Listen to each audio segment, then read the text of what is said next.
ወደ ጆኒ ስመለስ ምናልባት የዛን ቀን ልጠፉ ምሽት ላይ የሆኑ ሁለት የጦር ሰራዊት ተጫዋቾችን አግኝታችሁ ነበረ። ከነበራችሁበት የመዝናኛ ቦታ ራሱ በቀጥታ ነው ቦታውን ጥላችሁ የወጣችሁት። ምናልባት ለማስታወስ ያህል በሀብቱና ጌራ ነፍሱን ይማር ጌራ እናንተ የምትዝናኑበት ቦታ ላይ መጥተው ነበረ። እኔ ይሆናል እንግዲህ መጨረሻ እቃችንን ሻንጣችንን ፒክ ያደረግነው ጊዮን አካባቢ ሙሉ ባር ሙሉ ባር ሙሉ ከሙሉ ባር በቃ ፒክ አድርገን እቃችንን በዛው በቃ የወጣ ነው እንጂ ምናልባት ይሆናል በሀብቱ እኔ ይሄን እንግዲህ ቤት ስራ ሰጥቻለሁ እንድታስታውሰው። አንተስ ወደ አየር መንገድ አገባበን እንደው ብትገልጽልን። እኔ አየር መንገድ የገባሁት ከሰፈራችን እነ ሲራክ ደበበ፣ ሰለሞን የሲራክ ፈቃደ ገብተው ስለነበረ በዛ ተጫዋች ይፈልጋሉ ተብሎ ተነገረ። ወደ 200 ሰው ነበር አየር መንገድ ሜዳ ላይ የነበረው። ትምረትና 40 ሳንቲም እየተሰጠ በሚቀጥለው ሳምንት ነው እየተባለ መጨረሻ ላይ 20 ልጅ ይሆን 10 ልጅ ይሆን ያው ገባን ለቴሴራ ነበር። ቴሴራ ማለት የስቱዲዮ መግቢያ ለማግኘት እና ከዛ በኋላ ቴሴራም ካገኘን በኋላ ከፍተኛ እና ጓደኛ ኔትወርክ ይባላል። ከዛ እግር ኳስ ተብሎ የአየር ሰፈራችን ድረስ መጣ። በዛው ቀጠልን ማለት ነው። እንግዲህ ከሲ ቡድን ጀምሬ ስትጀምር ምን ያህል ነበር ደሞዝ? መጨረሻ ላይ ኧረ እኛ ደሞዝ አልነበረንም። መጨረሻ ላይ ለዋናው ቡድን መጀመሪያ 60 ብር ምናምን ሰጠን ነበር። በኋላ ደግሞ 120 ብር ይሰጠን ነበር በወር ለትራንስፖርቴሽን። ይህን ተመሳሳይ ጥያቄ ለሙሌ ብላቅረብ። ሙሌ ሲጀምር ለኤልፓ ምን ያህል ነበር ክፍያ? በኋላስ እስከተለየበት ክለቡን እስከለቀቅበት ጊዜ ድረስ? እኔ የጀመርኩት በ15 ብር ነው፣ የጨረስኩትም 15 ብር ነው። በ15 ብር ነው።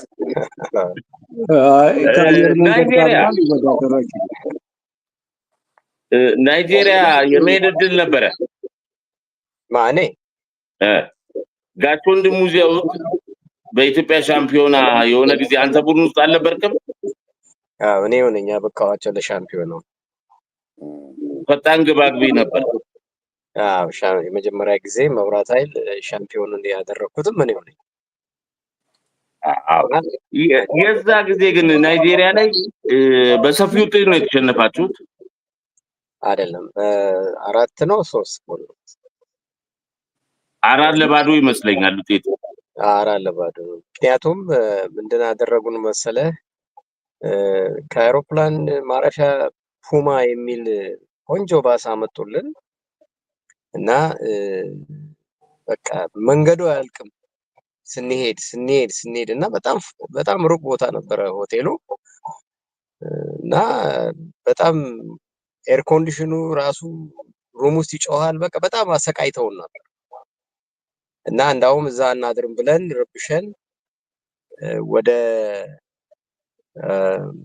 ሌላ ሆቴል ኢንስቲትዩት ይሰራ ነበረ የስፖርት እዛ ገና ያላለቀ ቤት ውስጥ እዛ ውስጥ ገብተን ተሰቃይተን ነው ብቻ ለጨዋታ የደረስነውና አንገላተውናል በጣም። ያው እንደውም በዚህ ጨዋታ ላይ የሚባለው ናይጄሪያዎች ውጤቱን ያገኙት ሜዳ ውስጥ ሳይሆን ከሜዳ ውጪ በሰሩት ተንኮል ነው። የኢትዮጵያ ቡድን ተጫዋቾችን ያረፋችሁበት ሆቴል ከፍተኛ ሙዚቃ የነበረበት፣ ሴቶች የነበሩበት ነበረ።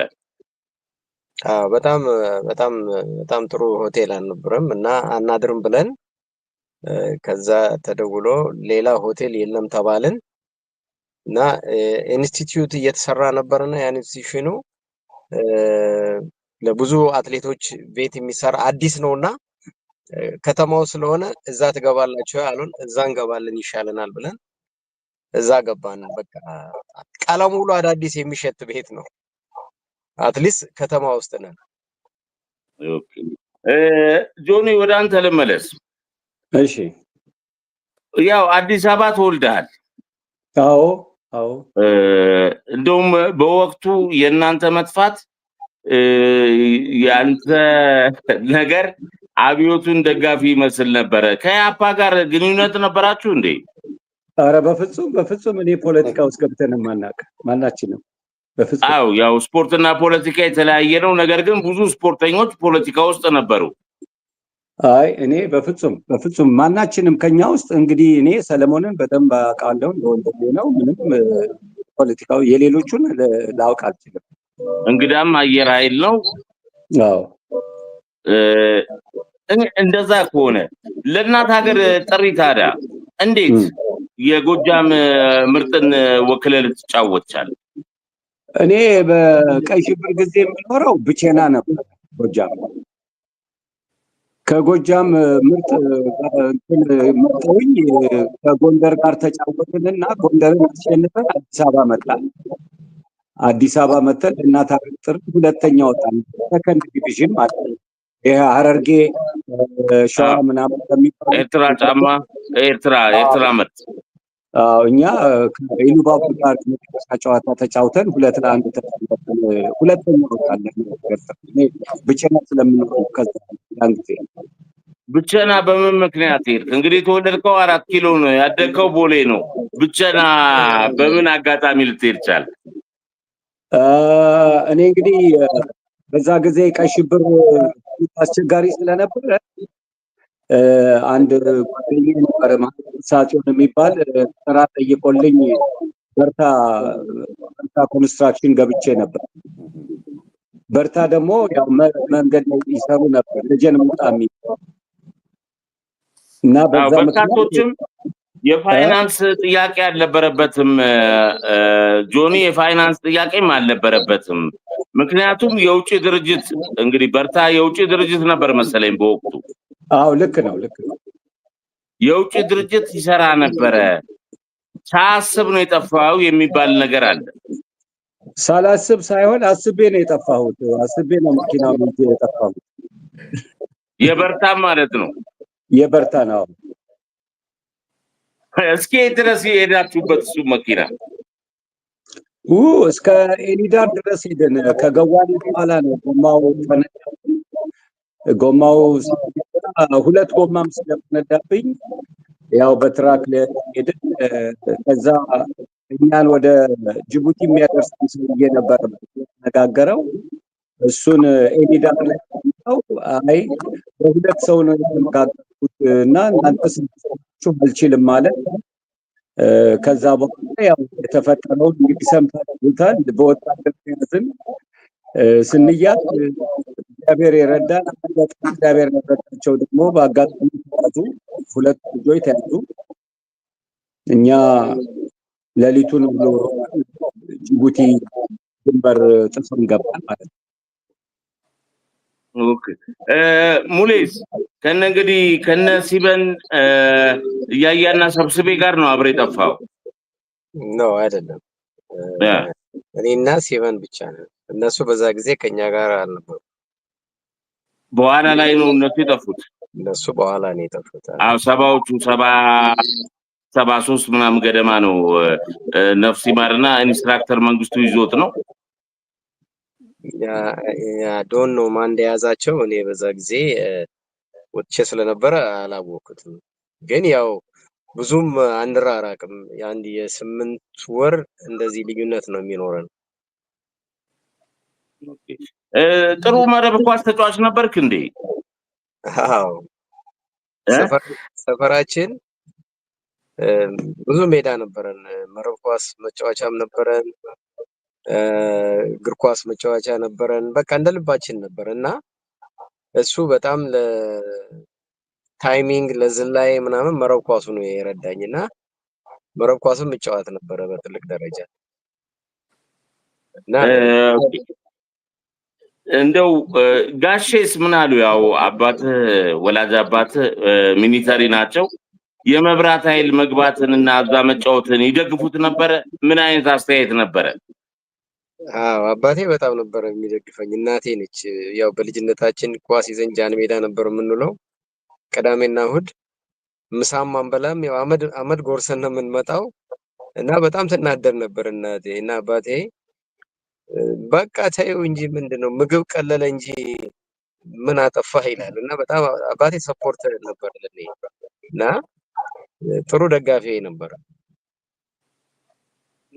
እኔ ደግሞ ቀጭን ስለነበርኩ ታስታውስ እንደሆን በጣም ቀጭን ነበርኩ እና አንዴ ስቴዲየም ገብቶ አየኝና ስገፋ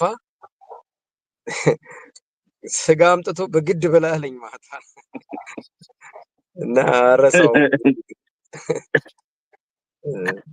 እንደው ለጦር ሰራዊት ለወታደሩ ቡድን አለመጫወት ቅሬታ አልፈጠረባቸውም ማለት ነው? አይ በጣም ተበሳጩ።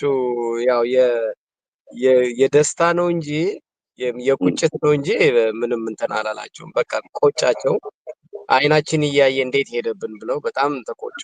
በተለይ የሻለቃው አዛዡ በጣም ነበር የሚወደኝና በጣም ተናደደ። እሱ እንዴት ይሄን እድል እኛ አሳልፈን እንሰጣለን ብሎ አሳድገን ብሎ በጣም ተቆጭተው ነበር።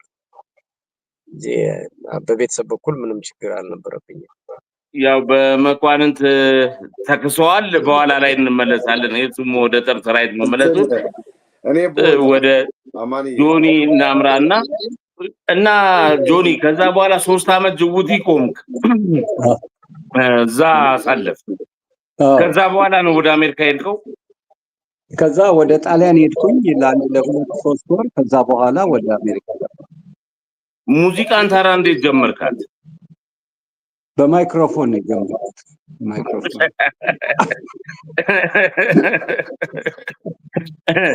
አይ በፊትም ውስጥ ነበር ማለት ነው። ያው መቼስ እኛ ማይክሮፎን ብንይዝ ውለን ብናድር ማለት ነው። ውስጥ ተሰጦ ከሌለ ሊሆን አይችልም። አዎ እንግዲህ እኛ አየር መንገድ ኳስ እየተጫወትን ከኔ በላይ ሰለሞን ፈራው ነበረ በጣም ዘፈን ጎበዝ የነበረው እና ክረምት ዋንጫ የአዲስ አበባ ስቴዲየም ሲዘጋ ናዝሬት ነበር የምንጫወተው። እዛ በምንጫወትበት ጊዜ እሁድ አየር መንገድ አውቶቡስ ወደ ናዝሬት ስንሄድ እንዘፍናለን፣ ስንመጣ እንዘፍናለን። ከኔ በላይ በጣም የሚዘፍነው ሰለሞን ፈራው ነበር እና ሰለሞን በጣም ቢበት ግን ያ ጸባይ አለቀኝ። አሜሪካ ነገር መጥቼ እንዲሁ አውቶቡስ ላይ ስጫወት ሰዎች አይተው ወደ ሳንፍራንሲስኮ ኳስ ስንሄድ አይተው ከዛ በስንት ትግል አንድ አመት በኋላ ነው እንግዲህ ወደ ሙዚቃው ዓለም ያው አሻገዳው እስካሁን አጋባለሁ። እንግዲህ ሙሌ ጋር ደርሰን ስንመለስ እንደው 30 እንደ ድፍረት ባይቆጠርብኝ እንደው ማይክሮፎን የያዘ ሁሉ ዘፋኝ እንደማይሆነው ሁሉ እንደው 30 ደቂቃ አሻገዳውን እንደምትልልን እርግጠኛ ነኝ።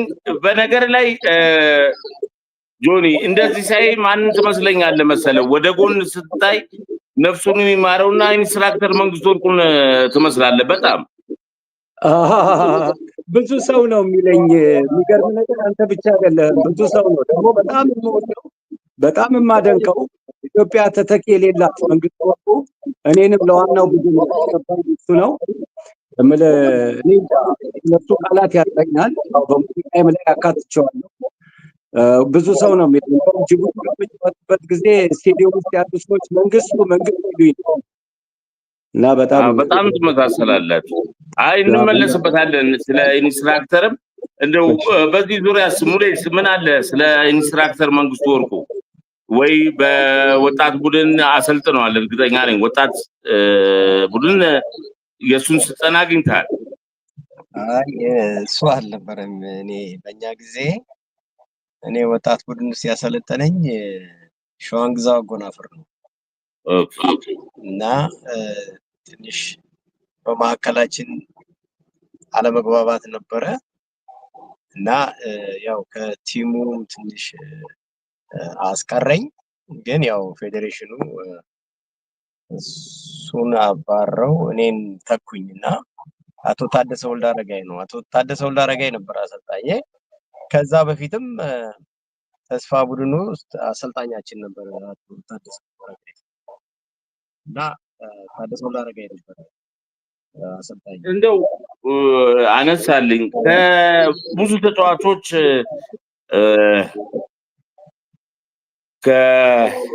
ከአሰልጣኝ ሸዋንግዛው ጋር ይጋጩ ነበረ በወቅቱ ማለት ነው። ከዛ በኋላም እነ ሙሉጌታ ከበደን ጨምሮ ነፍሱን ይማረውና ብዙ ጊዜ ግጭት ይፈጠር ነበር። የአንተ ግጭት መነሻው ምን ነበረ? ባጫወት ነው ወይስ በግል ነው? አይደለም፣ ምንድነው መሰለ ኬንያ ናይሮቢ ላይ በነበረ ጌም በጣም ጥሩ ቲም ነበረ። በጣም ኃይለኛ ቲም ነበረ እና ናይሮቢ ላይ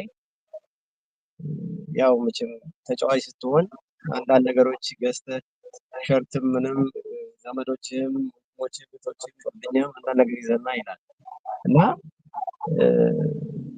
እንትን እዛ ላይ ሰንደይ ማትሪክ የሚወስዱ ልጆች አሉ። መንደይ ሞርኒንግ እና ትሬኒንግ ላይ አትሄዱም ማለት ሾፒንግ የለም ምንም የለም አትሄዱም ማለት ከዛ አይ እንግዳው እስከ ማክሰኞ ከቆየን ሰኞ እናደርጋለን ስንል አትሄድም፣ ሁላችንም ከጌም በኋላ ነው የምንወጣው አለ ሸዋንግዛው።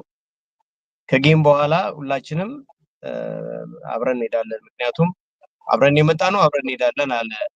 እኛ ታዲያ ቤኔፊታችን እኮ እኛ ይሄ ነው እና ብለን እንግዳው እንደዚህ ከሆነ ተሰበሰብንና ትሬኒንጋችን በስነ ስርዓት አድርገናል። ተሰብስበን የተወሰነ ሰዓት ሻፕ አድርገን እንመለስ ብለን ስንል እዛው ሾፒንግ ሴንተር ውስጥ ከነሱ ጋር ተገናኘን እና በጣም ደስተኛ አልነበረም እሱ በዛ ጊዜ እና በጣም ተናደደ። ሁለተኛውም ቀን እንደዛው ሀፕን አደረገ። ያው ጌም ታይም ላይ እኔን ሀዲሽ ኮረሪ ደግሞ የሚባል የአስመራ ተጫዋች ነበር አብዲ በራሪ አስቀመጠን። ኤኒዌይ we had a good team ነበረና በዛ ምክንያት 2-0 ተሸንፈን መጣን እና ያው አዲስ አበባ ላይ ሁሉ ነገር በቃ የኔ ጥፋት ነው ብሎ አመነና ኦኬ ተብሎ እዛ አዲስ አበባ ላይ 5-0 አሸነፍናቸው እና አለፍን።